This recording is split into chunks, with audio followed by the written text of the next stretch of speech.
नमस्ते नमस्ते। इस वीडियो में हम पेंशन प्रकरण को भरने के फ्लो में हुए बदलाव के बाद पेंशन ईएसएस या गुल्लक को कैसे भरना है या कर्मचारी का डेटा पे मैनेजर से कैसे फेच करना, इन सभी फ्लो को डिटेल में देखेंगे। तो सबसे पहले कर्मचारी अपने SSO आईडी से SSO पोर्टल पर लॉगिन करें।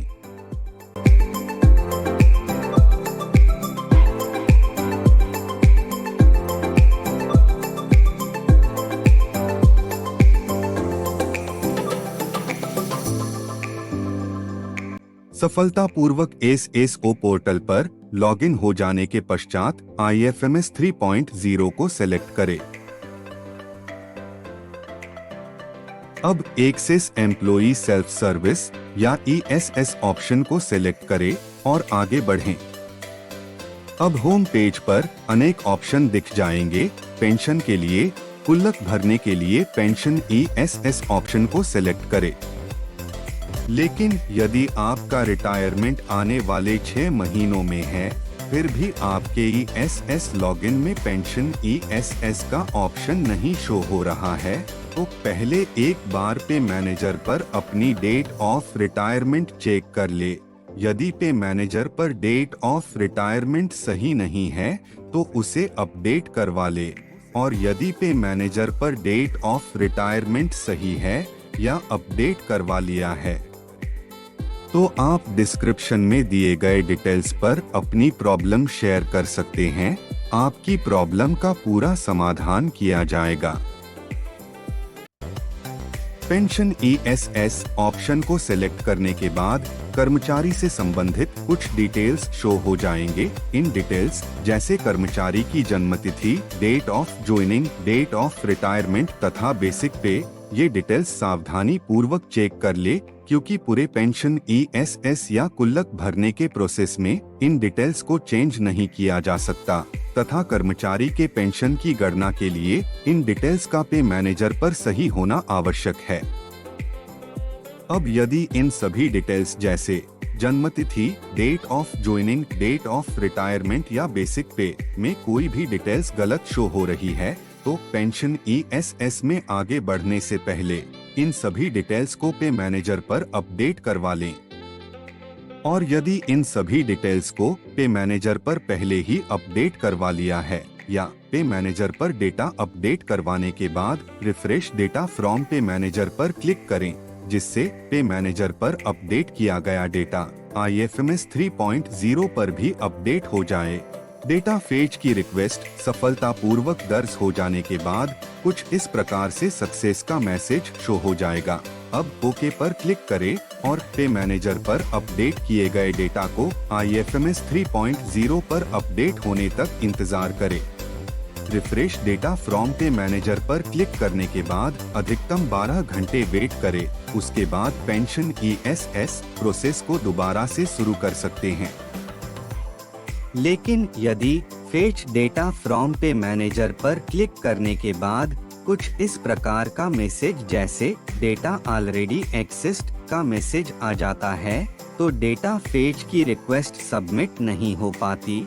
और ऐसा तब होता है जब आपकी कोई डेटा फेच की रिक्वेस्ट ऑलरेडी डाली गई हो या पेंशन प्रकरण कर्मचारी के ऑफिस से पहले स्टेज मेकर से आगे भेजा जा चुका हो।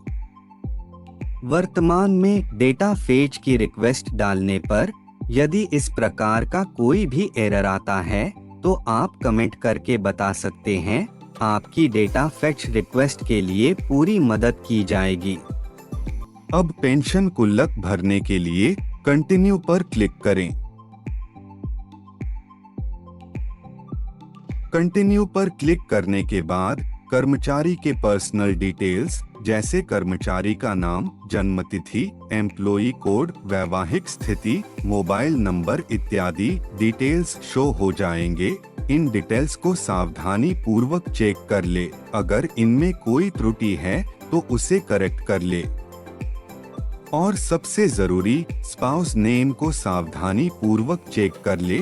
स्पाउस का नाम किसी भी वैलिड डॉक्यूमेंट जैसे आधार, वोटर ID, पासपोर्ट इत्यादि के अनुसार होना चाहिए। क्योंकि भविष्य में यदि फैमिली पेंशन की स्थिति आती है और स्पाउस के नेम में कोई भी एक सिंगल स्पेलिंग की भी मिस्टेक है, तो फैमिली पेंशन की स्थिति में प्रॉब्लम हो सकती है। अब यदि जन आधार नंबर पहले से भरा हुआ है तो आगे बढ़े, और यदि जन आधार नंबर नहीं भरा हुआ है तो जन आधार नंबर एंटर करें। उसके बाद कर्मचारी की सिंगल फोटो अपलोड करें।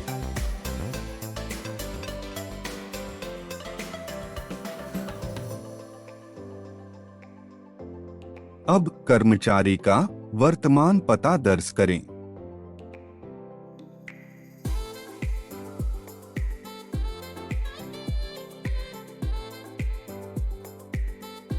उसके बाद कर्मचारी की जॉइंट फोटो अपलोड करें।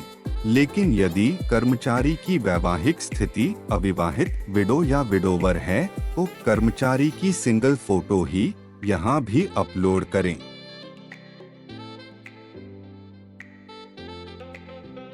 अब कर्मचारी के पर्सनल डिटेल्स से संबंधित सभी डिटेल्स को भरने तथा सिंगल और जॉइंट फोटो अपलोड करने के बाद नेक्स्ट पर क्लिक करें।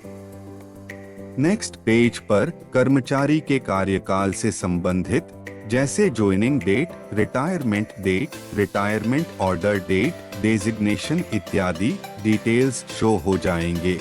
सभी डिटेल्स को सावधानी पूर्वक चेक कर ले। उसके बाद नेक्स्ट पर क्लिक करें।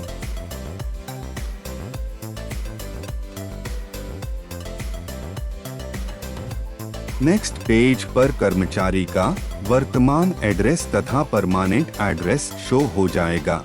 अब अगर इसमें कोई करेक्शन करना है तो करेक्शन करने के बाद वेरीफाई एंड सेव पर क्लिक करें, क्योंकि एड्रेस में किसी भी प्रकार का चेंज बिना OTP वेरीफाई के सेव नहीं होगा।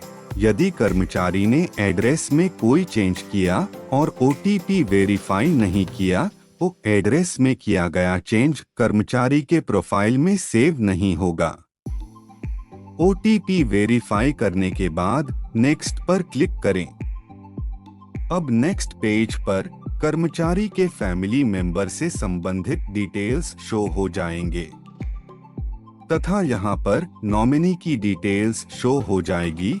यदि कर्मचारी विवाहित है तो नॉमिनी हर केस में स्पाउस ही हो सकता है, किसी अन्य फैमिली मेंबर को नॉमिनी नहीं बनाना है, अन्यथा पेंशन केस में ऑब्जेक्शन लग सकता है। नॉमिनी क्रिएट करने के बाद नेक्स्ट पर क्लिक करें। नेक्स्ट पेज पर कर्मचारी के बैंक खाता संबंधित डिटेल्स शो हो जाएंगे, जिसमें पेंशन प्राप्त होगा। बैंक खाते में कोई भी चेंज सिर्फ पे मैनेजर से ही हो सकता है। बैंक डिटेल्स चेक करने के बाद नेक्स्ट पर क्लिक करें। अब नेक्स्ट पेज पर कम्यूटेशन के लिए ऑप्शन ओपन हो जाएगा। यदि आप कम्यूटेशन नहीं लेना चाहते हैं तो नेक्स्ट पर क्लिक करके आगे बढ़ जाइए, और यदि कम्यूटेशन के लिए अप्लाई करना चाहते हैं तो यस पर क्लिक कर कम्यूटेशन की डेट सेलेक्ट करें, जो कि रिटायरमेंट डेट से अगली डेट होगी। उसके बाद अपने कार्मिक श्रेणी अनुसार कम्यूटेशन परसेंट दर्ज करें। कम्यूटेशन परसेंट 3 श्रेणी में है, 33.33%, 40% तथा 50%। उसके बाद वेरीफाई एंड सेव पर क्लिक कर OTP वेरीफाई करें। बिना OTP वेरिफिकेशन के कम्यूटेशन के लिए रिक्वेस्ट सबमिट नहीं होगी।